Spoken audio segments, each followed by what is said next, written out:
Pemirsa, seorang juragan Presiden pengusaha Prabowo Subianto sawit menyatakan di komoditas Sulawesi kelapa Selatan sawit Indonesia merupakan sumber daya alam yang sangat strategis. Presiden juga menyebutkan saat ini banyak negara yang justru khawatir tidak mendapatkan suplai kelapa sawit dari Indonesia. Bahkan hadiah umroh bagi jemaah para petani sawit di Kabupaten Dharmasraya, Sumatera Barat.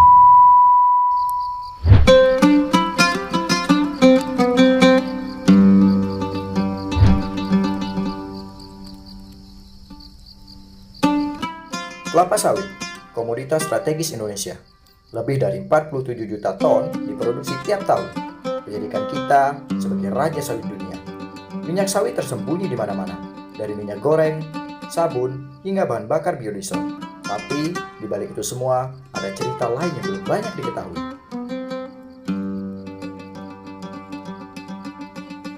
Data dari Kementerian Pertanian dan Dapki menyebutkan, Indonesia memiliki lebih dari 14 juta hektar kebun sawit, menyumbang hampir 60% pasar dunia. Pada tahun 2024, ekspor sawit menghasilkan devisa lebih dari 30 miliar US dollar. Tapi, ekspansi pesat ini juga menyisakan dampak lingkungan dan sosial yang serius.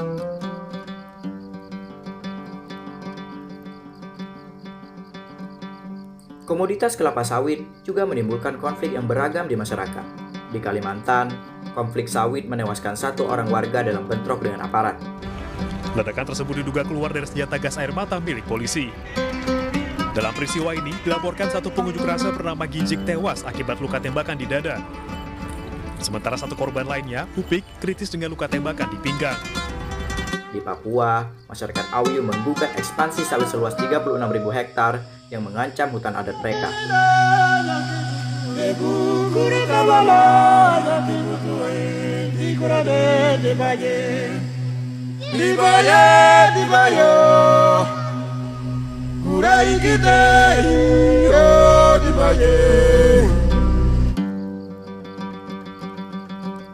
Adat Awiyu dan Moi sebelumnya juga melakukan aksi unjuk rasa di depan gedung Mahkamah Agung Senin 27 Mei lalu. Aksi ini untuk menyuarakan penolakan atas izin perusahaan perkebunan kelapa sawit di Bovendi Goel dan Sorong yang akan membabat hutan adat tempat tinggal mereka seluas 36.000 hektar. Isu-isu ini memunculkan pertanyaan, apakah sawit masih layak untuk dijalankan atau tidak?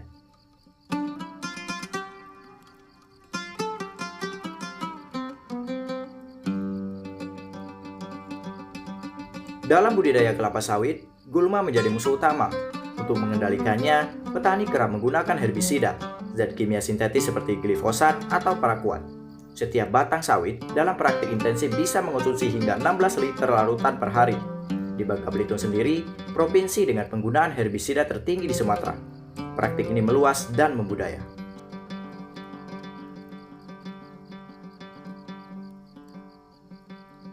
Sayangnya, penggunaan berlebihan menurunkan kesuburan tanah, merusak ekosistem mikroba, dan mencemari air tanah. Paparan jangka panjang herbisida juga berdampak pada kesehatan petani, iritasi kulit, gangguan saraf, bahkan risiko kanker.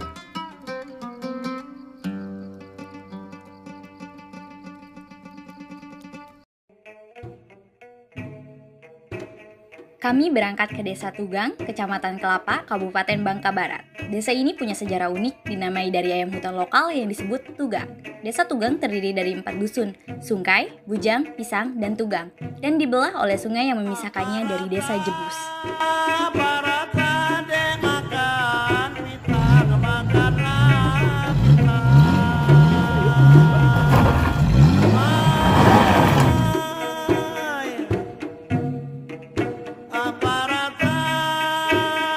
Kami sedang berada di hutan. Tolong, kami tersesat. Terkait kendala Tersesatnya kami tipu. Ditinggal, gila. Guys, kali ini kita menemukan sosok anomali ya. Nah, ini. Oke, terus semangat dan pantang menyerah ya. Di sini. Etos kerja Ada jangan Menambon. dilupakan.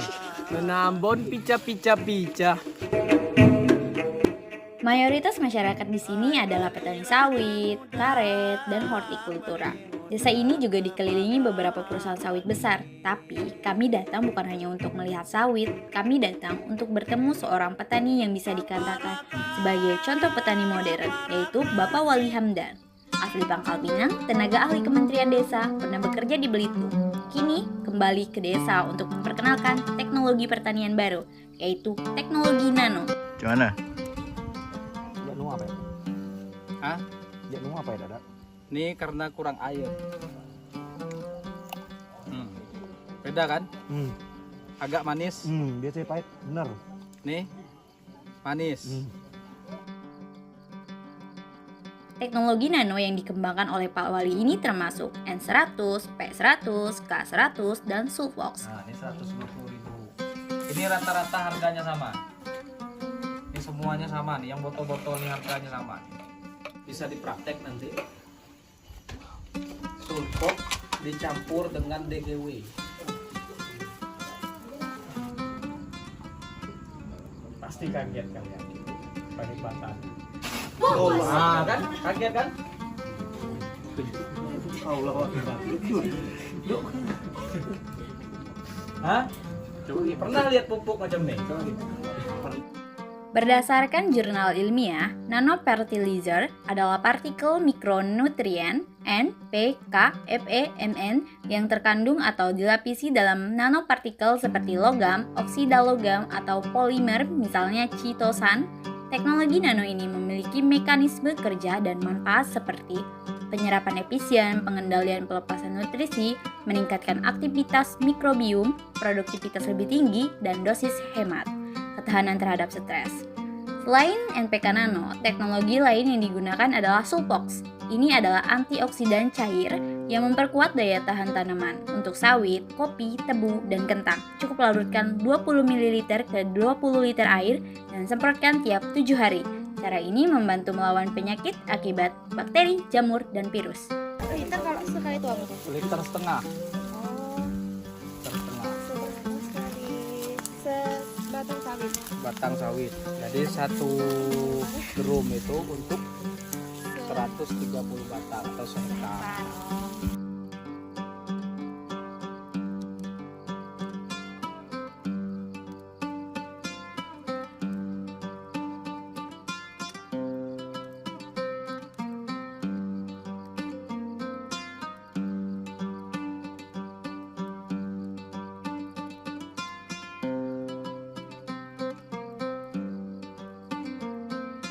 Setelah mendapatkan wawasan mendalam dari Pak Wali tentang teknologi nano dan masa depan pertanian modern, kami melanjutkan perjalanan.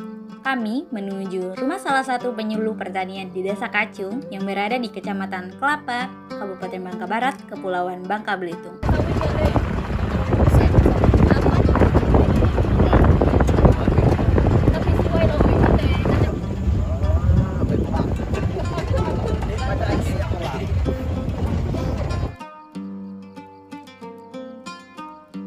Guys, jadi kegiatan kita hari ini tuh yang pertama kita tadi udah berkunjung di perkebunan kelapa sawit punya Pak Wali. Nah, dan sekarang kita sudah menemukan nih permasalahan yang ada di perkebunan Pak Wali itu.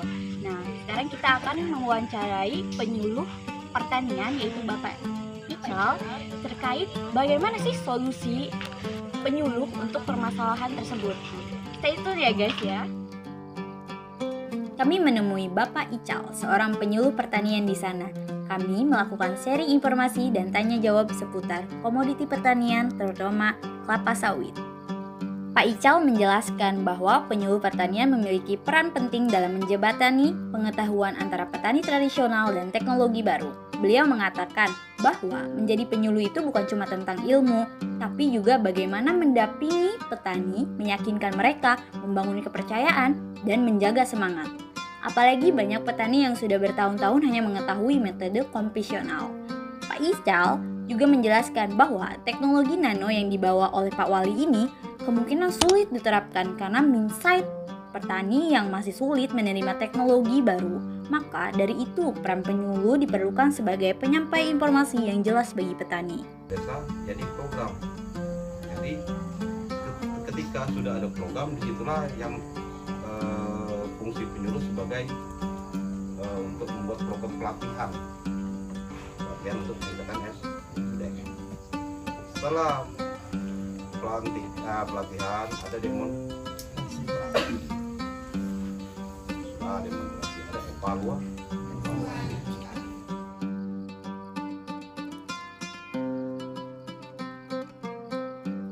Menjelang malam, kami melanjutkan perjalanan ke musola milik Pak Wali untuk melakukan pertemuan dengan Pak Yadi, mantan kepala desa Tugang.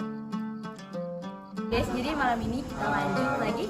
Apa nih? Jadi malam ini kita ada 3 narasumber nih teman-teman. Nah, yang pertama ada Ustaz Wali, dan yang kedua ada Gapokan, yaitu Bapak Adel, dan kadernya yaitu Pak Yadi. Stay tune guys. Di musola yang sederhana itu, kami disambut dengan hangat. Disinilah kami mendengarkan cerita menarik tentang asal-usul desa Tugang. Yang ada itu akar daun pisang dalam peta Belanda. Nah, jadi muncullah Tugang itu karena cerita dulu. Nah, kita ini kan itu perombak kalau yang lama tuh kan. Nah, di situ kan ya daerah situ ada orang tuh naik batang kayu tinggi. Ada nengok perampok tuh atau lanun tuh dengan motong kayu, bahasa kalau nanti kan motong kayu. Nah, jadi Tugang itu terhadap yang orang tua rame. Tapi kalau dalam bahasa itu Tugang itu kayak burung kan. Nah, orang ayam tuh kan. Nah, tapi kalau bukan burung ayam, kisah Tugang tuh. Kalau dalam itu Tugang tuh cerita tuh dari orang motong kayu. Versi ini tentu berbeda dengan data yang kami temukan dari profil resmi desa yang ditulis di situs pemerintah Republik Indonesia yang menyebut bahwa nama Tugang berasal dari nama ayam hutan lokal yang disebut Tugang dalam bahasa daerah. Perbedaan ini justru menjadi warna tersendiri dari kearifan lokal yang hidup di masyarakat. Nama desa bukan hanya label administratif, tapi bagian dari ingatan kolektif yang diwariskan lewat cerita, lisan, dan pengalaman hidup penduduknya.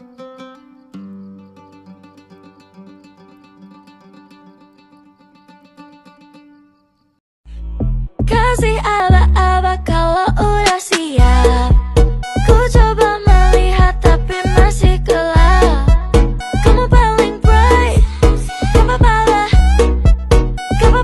baik. Yeah, aku mau tes, dia mau aku atau mau cash. But you know that I'm the best. Udah pintar ku nggak usah les. Dia suka baju hitamku, cara kemoku. Kalau kurang asik kita putar lagu. Lagu siapa ya? Lagu aku. Kalau